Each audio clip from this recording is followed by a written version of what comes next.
race. This is a very interesting race for the city of Victorville here. You have 22 candidates that were just all jumping into this race here from all types of backgrounds and so forth.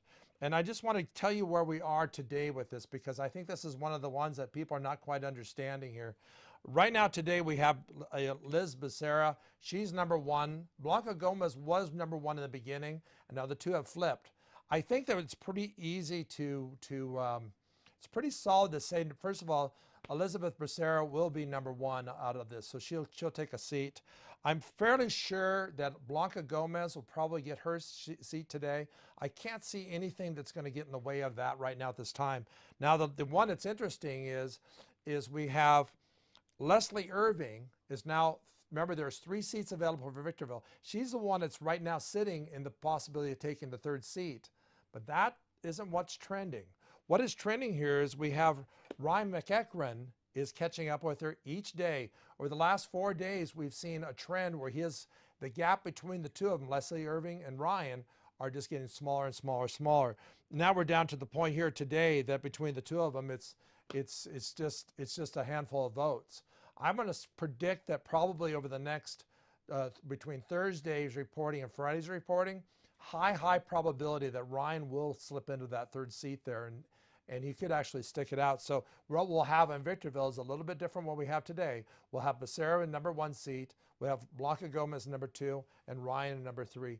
I can't see at this time here that Ryan would catch up with Blanca Gomez, but you know what? We've seen all kinds of trending that's different. The other thing I want to touch on is the measures, because there was 2 big measures here that Victorville and Apple Valley did. And so I believe it was 2 years ago, Barstow made a decision to go to the 1% sales tax to help fund the fire and any type of protection services like the police and so forth. Well, let me go down here to that, because that here is changing. So what we're seeing in Apple Valley, Measure O, as much as it was campaigned for, that one is losing 2-1. And so it was pretty much a solid choice, I think, that Apple Valley, and that's not going to change from here. Apple Valley says they did not want the 1% sales tax. Now, Victorville, what we've seen here is we've seen Measure P, which is theirs, very, very similar, be ahead. Tonight here, I want to tell you, there are 7.7 votes apart between the two of them. So my guess here is that the trending that we're seeing with Measure P here is Measure P will probably go down. Let me double check the numbers here, what I have here. So for example, the yes votes right now is 15,167, and the no votes is 15,160. And like I said, this has been trending that direction here. So my guess is both Measure O and Measure P will probably go down. I can't see that happening any other way. Another interesting controversial race up here was the Spring Valley Lake Community Service District. That was the Measure V. There was a lot of campaigning both sides for this. A lot of people, I think, I mean, I even said some comments to people that were doing this and said, you know what, always be careful what you wish for. That may not be what you want to get out of it. But right now, the Spring Valley Lake folks out there are not convinced that this is where they wanted to go. And that measure is completely going down, and for sure it's not going to happen. Another race that was interesting was Barstow, the mayorship. We had Julie out there. She's been in there, I think it was at least 2 terms, maybe even 3 terms. And her seat will be upset, definitely, and be moved on with, let me pull it up here. Sorry, I had that screen here, just a second. So her seat will be, that seat will go away. And it'll be taken over by Paul Anthony Courtney. So you can see where things kind of change in communities. You'll see a quick whiplash. Sometimes it'll flip completely over. Some other races that are interesting, that was the Apple Valley Unified School District.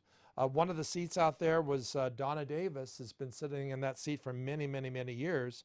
And she'll be stepping aside for her seat. And let me tell you exactly the person that's filling it. 1 second here. I'm kind of bouncing around on these screens. Apple Valley Unified here.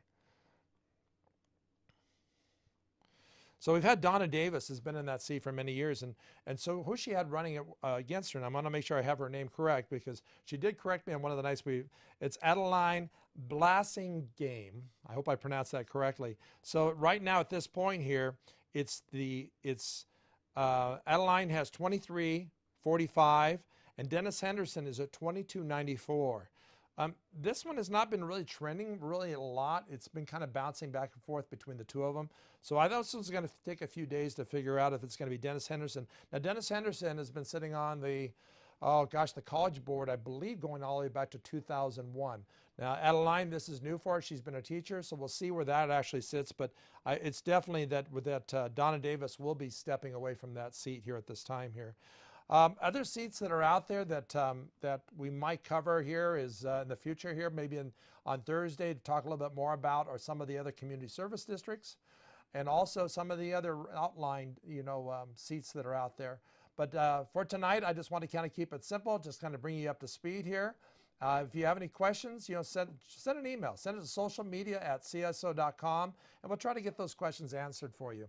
So on behalf of my team here tonight, I'm Eric Swanson. I'm with Mojave River Valley News, and thanks for joining us tonight. I sure appreciate it, and we hope to give you some more election coverage each time, maybe with a fewer technical difficulties.